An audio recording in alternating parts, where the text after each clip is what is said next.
just sighed past 3:30.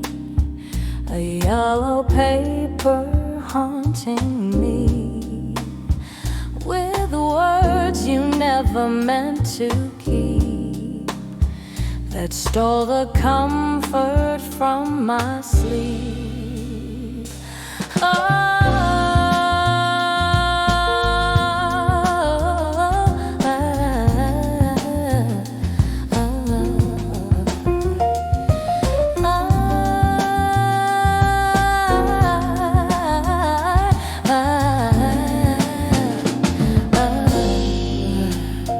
A ghostly wire, a distant plea that only echoes back to me.